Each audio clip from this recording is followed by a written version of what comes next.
I didn't realize he was trying to erase me until I noticed how carefully he was rewriting who I was to other people. At the time, I couldn't name what was happening. I just knew that something felt off in a way I couldn't explain without sounding dramatic, and that alone already made me up myself. When I met him, he didn't come across as intense or dangerous. He was calm in a way that felt grounding, thoughtful, observant. The kind of man who pauses before speaking, as if every word has been carefully selected. I remember thinking that his calmness meant emotional maturity, that this was what stability was supposed to look like. He talked a lot about self-awareness, about emotional intelligence, about how most people live on the surface and never really examine themselves. He spoke with certainty, and I admired that. I wanted to be someone who could meet him at that level, someone who wasn't afraid of depth or discomfort. In the beginning, he made me feel seen, not just noticed, but studied in a way that felt flattering. He remembered small details about my childhood, my fears, the things that made me hesitate. He told me my empathy was rare, that my sensitivity was a strength, that I had an ability to understand people others didn't. What I didn't realize was that he wasn't connecting with me, he was learning me.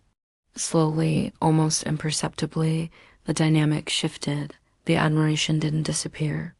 It transformed. Compliments became observations, observations became evaluations, and evaluations became subtle corrections disguised as concern. If I told him something hurt me, he didn't dismiss it outright. He would tilt his head, lower his voice, and ask why it affected me so strongly. If I remembered a conversation differently, he wouldn't argue. He would sound genuinely confused, as if my version simply didn't make sense to him. If I tried to set a boundary, he wouldn't cross it aggressively.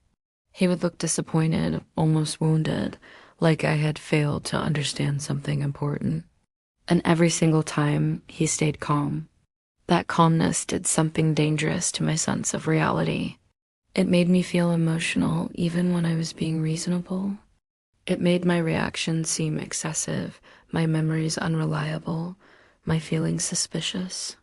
I started replaying conversations in my head long after they ended, trying to identify where I might have misunderstood him. I adjusted my tone before speaking. I softened my words. I explained my feelings in longer, more careful sentences, hoping that if I sounded reasonable enough, he would finally understand. Over time, I stopped trusting my instincts without ever consciously deciding to. I didn't wake up one day and think, I don't trust myself. It happened quietly, through repetition, through the constant suggestion that my perception needed refinement, that my emotions needed regulation, that my reactions needed correction. He became the reference point for what was normal, for what was fair, for what was appropriate. I didn't notice how often I looked to him for confirmation until I realized I no longer recognized my own internal voice without it being filtered through his. When I finally ended the relationship, I expected pain. I expected grief, confusion, maybe even regret.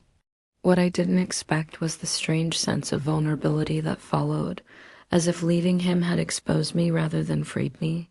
He didn't disappear from my life. He didn't confront me. He didn't plead or threaten. Instead, he repositioned himself. Gradually, I noticed subtle changes in how people interacted with me. Conversations felt cautious, questions felt indirect.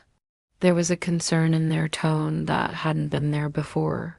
I couldn't understand where it was coming from until I realized he had already filled the silence I left behind.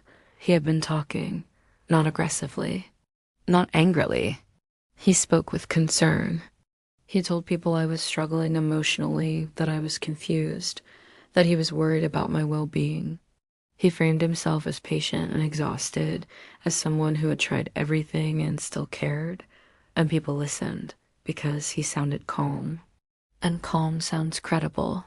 For a while, I felt trapped inside a version of myself I didn't recognize, watching my reputation steadily shift without ever being openly attacked. I wanted to explain myself, to correct the narrative. to say my side before it was too late. But every time I imagined speaking up, I could already anticipate the response. His calm voice, his composed explanation, his ability to make concern sound objective. I knew that if I reacted emotionally, it would only confirm the image he was creating. That's when something inside me shifted. Instead of fighting, I disengaged. I stopped explaining. I stopped responding. I stopped trying to be understood by people who had already accepted a story without questioning it. And that silence did something I didn't expect. Without my reactions, his concern had nowhere to land. Without conflict, his stories lost momentum. Without access to me, his role as the patient, misunderstood partner began to feel strangely incomplete. He kept talking anyway. And the more he talked, the more the imbalance became visible. People began to notice how often my name came up, how much energy he devoted to controlling the narrative, how invested he seemed in maintaining his version of events. The calm that once made him believable started to feel rehearsed. The concern began to feel excessive.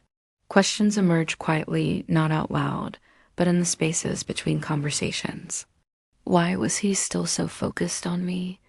Why did every explanation circle back to his suffering? Why did he need so much validation for having been right? I didn't say anything. I didn't have to. Patterns reveal themselves when you stop interrupting them. Slowly, almost invisibly, the attention shifted. The sympathy faded.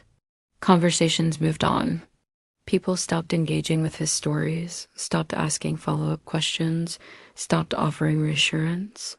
And without an audience, something collapsed.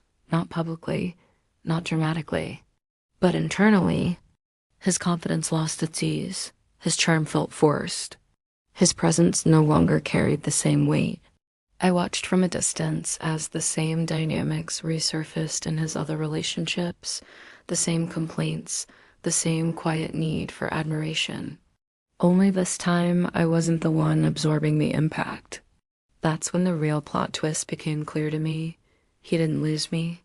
He lost access to my emotions, access to my reactions, access to the reflection that allowed him to maintain the version of himself he needed to believe in. Narcissists don't fear abandonment the way most people do. They fear irrelevance. They fear existing without someone to stabilize their identity. And when I walked away without drama, without explanations, without returning to defend myself, I removed the one thing he depended on most: my emotional energy. If any part of this story feels uncomfortably familiar, it's not because you're weak or naive. It's because this kind of manipulation is designed to slowly distort your sense of self until confusion feels normal. Clarity begins when you understand what actually happened. That's why I created a short ebook for people leaving toxic relationships to help you recognize these patterns, rebuild trust in your perception, and stop questioning your reality. You can download the ebook in the description. The link is in the description.